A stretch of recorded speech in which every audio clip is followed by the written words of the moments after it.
Hey guys, it's Kim, and we're on to day 14 of the 100-day video challenge. Um, Today, what I've done for the last 3 days is I've actually been triggering myself into completely doing nothing.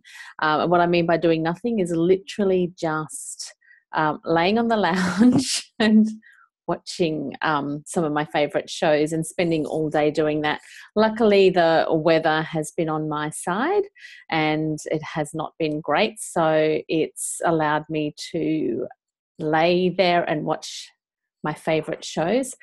But I've really used the opportunity to look at some of the patterning that's going on within my subconscious to see exactly what's going on around my behavior when it comes to productivity and motivation and procrastination in work.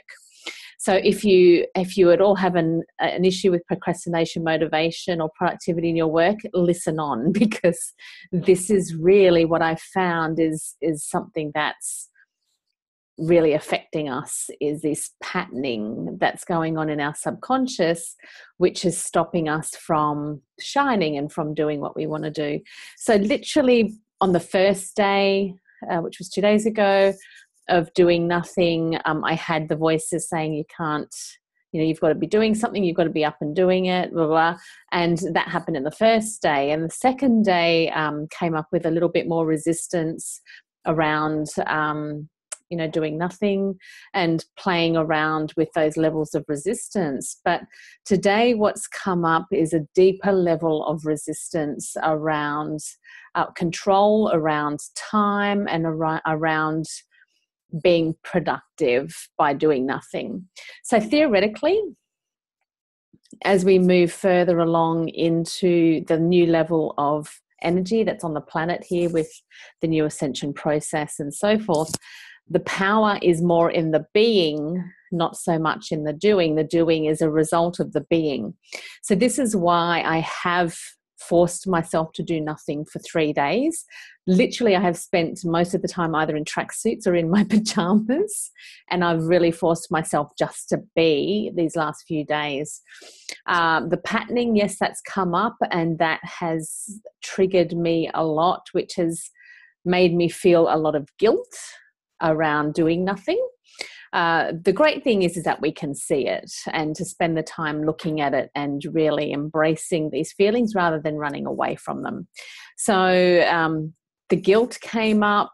I've allowed that to come up. I've had a look at the guilt. I've seen again that guilt is based around what other people think of me. And I decided that I would like to move forward with guilt not being a motivator. Now, if you think about it, a lot of the things that we do in our day-to-day are motivated by guilt, which isn't in alignment with who we are. So check in with yourself. If you are doing things from a place of guilt, like, again, doing things for families, doing things for at work, doing things for other people, if they're motivated by guilt, then it's not in alignment with who you are. And again, the universe will bring you more things to feel guilty about. Who wants that, really? No. So this was great to play around with the emotion of guilt, to really see that the guilt comes from other people making me feel guilty. But of course, no one makes you feel guilty. The guilt has to be within you, and you have to allow that to be there. So I moved through the guilt, and I openly admitted to everyone around me and also to you that I have done nothing for 3 days. Usually I would go, oh, I'm so busy. Oh, I've done so much, and tried to make myself appear more worthy than what I am, I suppose. So to step out and say, yes, I've been in my pajamas almost for 3 days. Yes, I have done nothing and watched movies for 3 days. Is a big step. That's a really big step, to admit that to everyone I know and also to the world. So again, what I'm asking you is, don't do things out of guilt. And I've decided I don't want guilt to be a motivator anymore for me to be productive. But what I've then done is looked further into the lack of motivation when we know we have something that we need to do, but we don't do it. And so again, by sitting there on the lounge, I wrote down all the things that I should be doing, and I looked at them, and it's really interesting because all the things that I should be doing are actually things I don't want to do. Of course, I'm not going to be motivated to do them, which means then I'll create distractions. I will be procrastinating if I don't want to do them.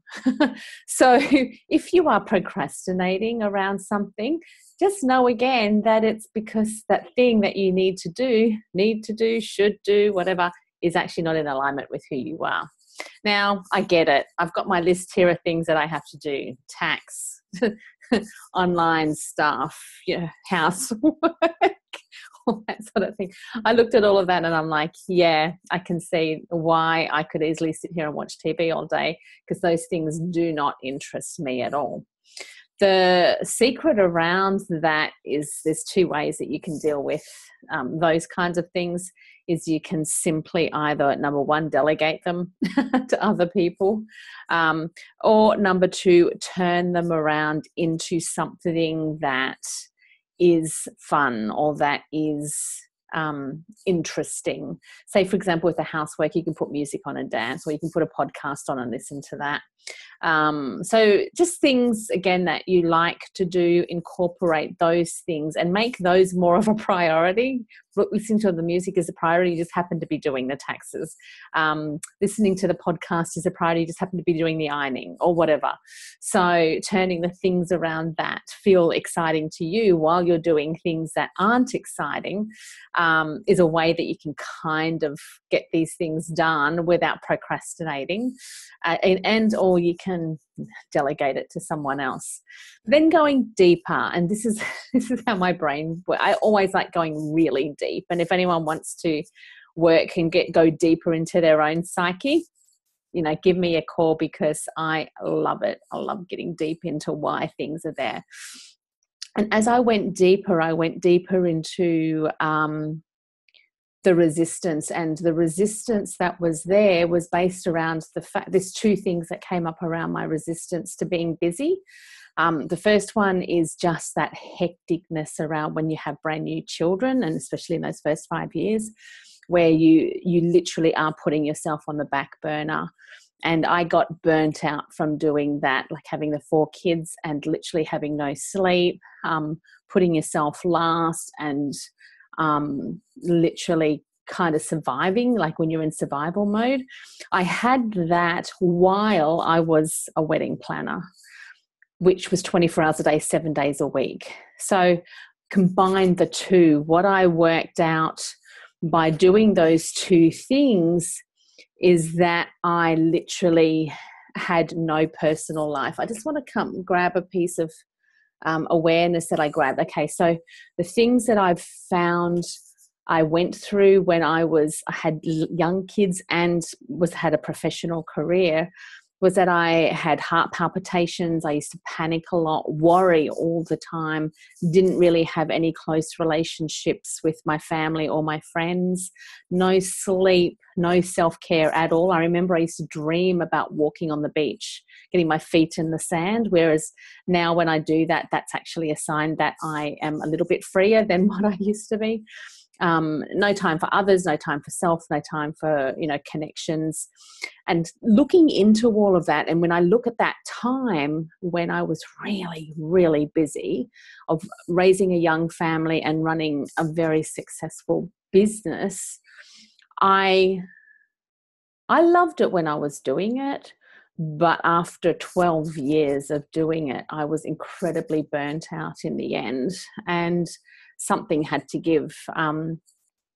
What then has happened since then, and shifting careers and, learning new things, I have gone into massive resistance to being busy.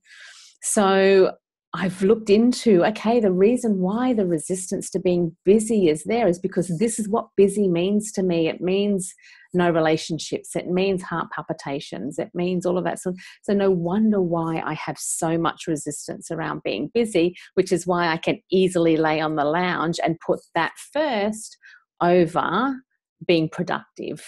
So looking at that, I was really stuck initially around, yes, that was my reality. And I still think my body still reacts around the fact that if I'm busy, I have an actual fear of that happening again. So I will do anything. Subconsciously, this is running the show. I will do anything not to be busy. It was really interesting, again, to have this time out to look at this. And so what happened then is I felt the stuckness of that was my reality, and that's what I think is going to happen when I get busy again. And then I went into my universal mind, or my universal mindset, or the soul mindset, which is how I work now. And I looked at, so the way that I teach universal mindset is that there's 4 reasons around why things happen. And if you follow my work, a lot of you would know these things. The first one is just to experience it as a soul in a body. The second one is to learn something about yourself. The third one is the duality, so to feel one thing, to know what the opposite feels like. And the mirror, so something that's happening at the moment, or something that has happened will be mirroring something that's deep inside you. So I looked at those 4 characteristics around why I had that busy time. And the thing I found was that I now crave for the opposite of that. And I just went, wow, that's duality. Like, that experience was showing me that that's what it feels like to be really, really busy. And what's happened is I've then created an association around being busy means this. And that's just a subconscious, perception that I've created from the experience that I've had. Now, if I shift it to duality, or the purpose of it being duality, it's showing me now that I had that experience to show me that that doesn't suit me, and I don't like that feeling, like my body cannot deal with that amount of stress and pressure, and it doesn't feel good. And in the end, something has to give, whether the business fails or the marriage fails, or health wise. In my case, everything started falling apart because of that. So this is where I can now look at that experience of being really busy from a place of duality. I needed to know how crappy that felt to now know what I do want, which is freedom, space. Again, I've just had 3 days of just laying on the lounge. I can do that. Now, my business is still ticked over, and yes, I still get up at 4 o'clock in the morning and do my sessions, but I can then still lay on the lounge all day and watch movies with my kids in school holidays. So it's showing me that I'm already living the life that I dreamed of living back then, while still running a business, still having a family, and so forth. It was a great realization. The thing is, if I didn't take this time out, and if I didn't work through the resistance that I had and really looked within to find out what it was telling me, I wouldn't get to the place that I am now around this awareness. And you know what? Tomorrow I may even be a little bit more productive than what I have been, because I now know that that's what happened back then, and I've ticked it. I can tick it off the spiritual bucket list and say, I've had that busy life. I don't need to do that anymore. I don't need to experience anymore. I now am ready to experience ease and flow, and going more into the being. So I've done the doing. Now I'm more into the being, and how I can create levels of success from ease and flow and being, which from doing this exercise, I've actually worked out I'm already doing it, because I'm still getting things done and still achieving what I want to achieve without the stress. So if for those guys out there, number one, they're struggling with, motivation, productivity, achieving, and procrastination, take some time out and spend some time with yourself to look into the whys. You'll always see that it's linked to something in the past that's created a perception and an association around that behavior, which will stop you from getting in and doing what you want to do or meant to do. Again, there'll be a link between the things that you should be doing, and you'll see that the things that you should and need to be doing aren't really in alignment with who you are. And then looking into the spiritual checklist and saying, okay, so what is the purpose behind this procrastination? What's the purpose behind the past experience? And then looking into the 4 different reasons.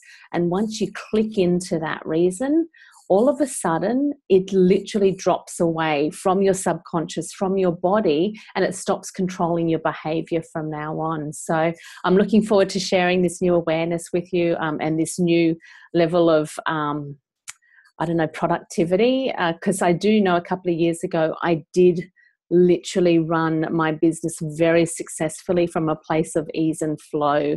And again, not worrying about the money, but it just came up.